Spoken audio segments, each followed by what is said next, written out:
آج ہم کیا سمجھتے ہیں؟ بس یہ نمازیں پڑھ لیں، اس کے بعد نہ زکوٰۃ کا معاملہ، نہ عشر کا معاملہ، نہ لین دین کا معاملہ، نہ کسی غریب کو پڑوسی کو کوئی دوا تک کھلانی، بیمار ہے، تنگ دست ہے، کوئی حال احوال تک نہیں پوچھنا، اور اپنے گھر میں تو ہم خوشیاں منا رہے ہیں، پڑوسی کے گھر میں تنگی ہے، آج ہم پیٹ بھر کے کھا رہے ہیں، دوسرا مسلمان تنگ دستی میں ہے، آج میں خوشحال ہوں، میں صحت مند ہوں، میرا پڑوسی بیمار ہے، میں پڑوسی کا حال تک نہیں پوچھتا۔ میرے دوستو، یہ دینداری نہیں ہے، یہ دینداری نہیں ہے۔ دینداری کو سمجھو، دینداری کے مفہوم کو سمجھو۔ آج اگر بڑا ہے تو چھوٹے کی پرواہ نہیں۔ بڑا تو وہ ہے جو اپنے پاس چھوٹے کو بیٹھنے پر چھوٹے کو چھوٹا محسوس نہ ہونے دے۔ ایک چھوٹا بندہ، عام بندہ، کمزور بندہ کسی بڑے کے پاس بیٹھ گیا تو وہ بڑا اپنے آپ کو چھوٹا کر کے اس کو عزت دے، اس کو چھوٹا پن محسوس نہ ہو۔ یہ ہے اصل سمجھداری۔ آج ہمارے اندر یہ چیز آ چکی ہے، ہم بڑے ہیں، پیسے والے ہیں تو ہم بڑے ہیں۔ بھئی پیسہ بڑے والا کیا نہیں ہے؟ میرے دوستو، مجھے یہ بتاؤ، جس بندے کی جیب میں پیسہ ہے، کیا اس کو کوئی نئی چیز، کوئی اس کو سر پہ مینار لگا ہوا؟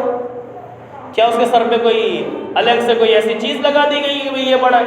کوئی بڑا نہیں ہے، اللہ کی نظر میں سب ایک ہے، سب ایک ہیں۔ اصل بڑا وہ ہے، اصل پیسے والا وہ ہے جو پیسہ اللہ نے جس کو دیا ہے اس پیسے کے بدلے اس کو ادا بھی کرتا ہو، خرچ کرتا ہو۔ ورنہ میرے دوستو، نبی علیہ السلام نے قرآن پاک کے اندر ہمیں جو تعلیم دی ہے، سبق سکھایا، سمجھایا، فرمایا فَأَمَّا الْإِنسَانُ إِذَا مَا ابْتَلَاهُ رَبُّهُ فَأَكْرَمَهُ وَنَعَّمَهُ، کہ جب انسان کو اللہ رب العالمین تھوڑی سی آزمائش کے لیے پیسہ دیتے ہیں، مال دیتے ہیں۔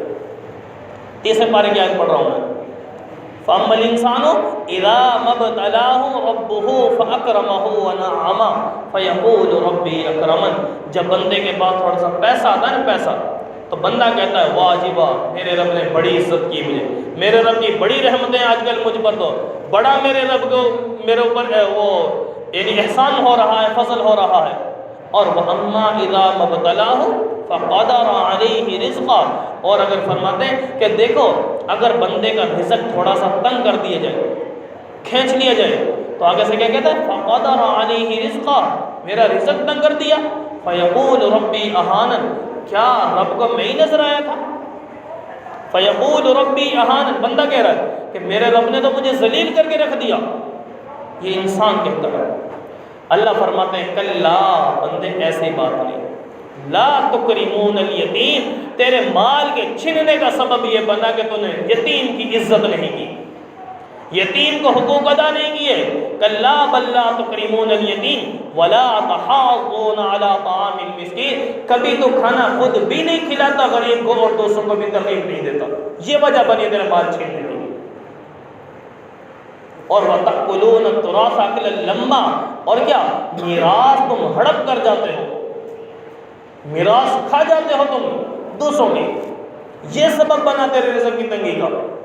اور وَتُحِبُّونَ الْمَالَ حُبًّا جَمًّا، اور تمہیں بڑی لالچ ہے، لالچی محبت کرتے ہو تم مال سے، جس کے نتیجے میں تیری روزی کھینچ لی گئی۔ آج ہم دیکھتے ہیں کہ ہمارے اوپر حالات کیسے آ رہے۔ میرے دوستو، آج ہم نے حالات اپنے اوپر خود سخت کر لیے۔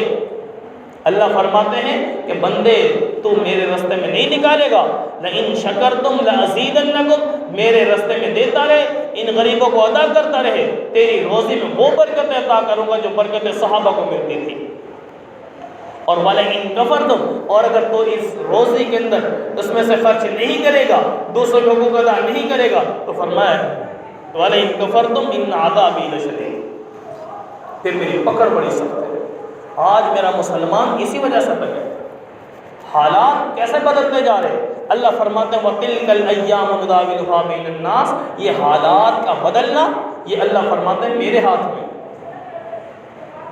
بے موسمی بارشوں کا آنا، بے موقع ہواؤں کا چلنا، آندھی طوفان کا آنا، فصلوں کا اجڑ جانا، میرے دوستو یہ ہمارے اپنے کرتوت ہیں، ہماری اپنی کمائی ہے۔ اللہ خود فرماتے ہیں ظہر الفساد فی البر والبحر بما کسبت ایدی الناس، اللہ فرماتے ہیں کہ بندے خشکی میں، تری میں، جہاں کہیں بھی کوئی فساد برپا ہوتا ہے، بندے تیرے ہاتھوں میں کرتوت ہیں۔ وما اصابکم من مصیبت فبما کسبت ایدیکم ویعفو عن کثیر۔ اللہ فرماتے ہیں کہ جو بھی تمہیں کوئی پریشانی، کوئی حالات، کوئی مشکلات بندے تم پر اترتے ہیں تو یہ تمہارے اپنے اعمال کے بل بوتے پہ ہوتا سا رہے۔